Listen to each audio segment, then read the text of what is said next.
বাহির বিশ্বে যে মানুষগুলো ধনী হয় তারা মেধা খাটায়, প্রযুক্তি খাটায়, টাকা খাটায়, কলকারখানা, শিল্প, ইন্ডাস্ট্রি দেওয়ার পরে তারা কোটি কোটি মিলিয়ন মিলিয়নের ডলার আয় করে।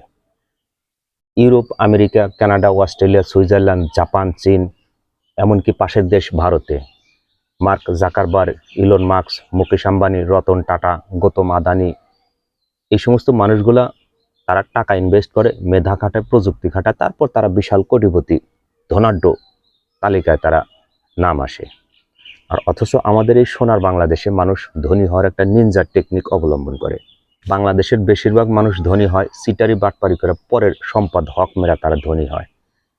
এক প্রধানমন্ত্রীর প্রিয় 400 কোটি টাকার মালিক, এক এয়ারপোর্টের ক্লিনার BMW মার্সিডিজ গাড়ি চালায়, এক নৈশ প্রহরী 14,000 টাকা বেতনে সে 50-60 কোটি টাকার মালিক, এক স্বাস্থ্য অধিদপ্তরের কর্মকর্তা গাড়ি চালক আব্দুল মালিক 70 কোটি টাকার মালিক। অথচ ভালো ভালো কলেজ পড়ুয়া, বিশ্ববিদ্যালয়, ভার্সিটি পড়ুয়া যে মানুষগুলা চাকরি করে, সৎভাবে জীবনযাপন করে, তাদের সামান্য কিছু আয়, তাদের আয় এত নাই, পা চাটার কোনো সুযোগ নাই, কাউকে তেল মারতে আসেনি। মূল কথা লাইনে আসি। মতিঝিল কাস্টম ভ্যাট এক্সাইডের এক দারোয়ান, নৈশ প্রহরী ওয়াজেদ আলী ওরফে সবুজ মিয়া, মাত্র 250 টাকা বেতনে সে চাকরি করে, 14,000 টাকা তার বেতন। অথচ এই ওয়াজেদ আলীর সম্পদের পরিমাণ 40 থেকে 50 কোটি টাকা তার সম্পদ।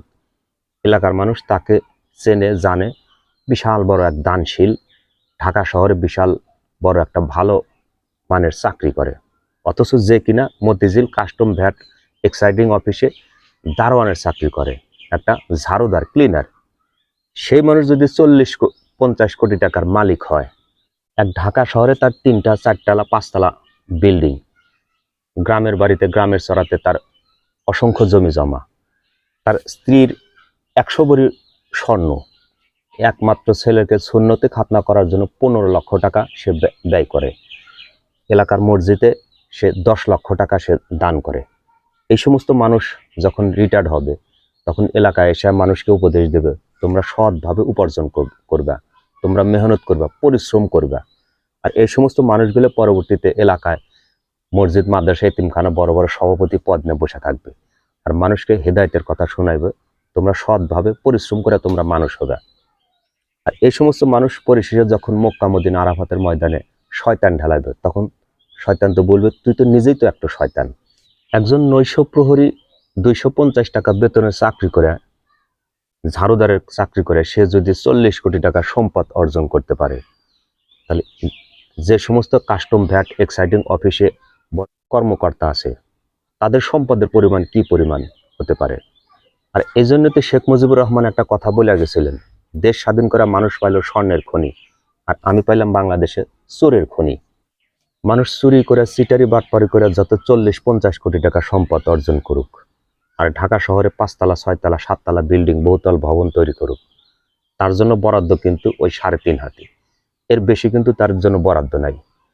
একজন কোটিপতি, মিলিয়নার, ডলার যে যতটুকু ইনকাম করে, তার জন্য বরাদ্দ ওই 3.5 হাত। আর একজন গ্রামের প্রত্যন্ত কামলা বেচা মানুষ, অসহায় দরিদ্র মানুষ, তার জন্য বরাদ্দ কিন্তু ওই 3.5 হাত। অবৈধ পথে দেশের জনগণের হক মেরা এত টাকা ইনকাম করে কি লাভ? কাফনের তো কোনো পকেট নাই। যদি কাফনের পকেট থাকতো তাহলে সেই পকেটের মধ্যে কিছু টাকা গুজে নেওয়া যেত।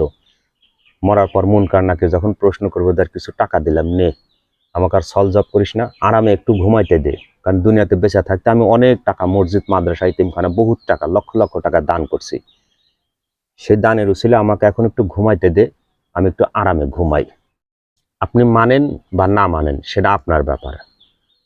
যেই দিন বাংলাদেশে ইসলামী শরীয়তের বিধান আইন জারি চালু হবে এবং প্রকাশ্যে মানুষ চুরি করলে, অবৈধ সম্পদ অর্জন করলে তার হাত কাটা, কবজি কেটে দেওয়া হবে।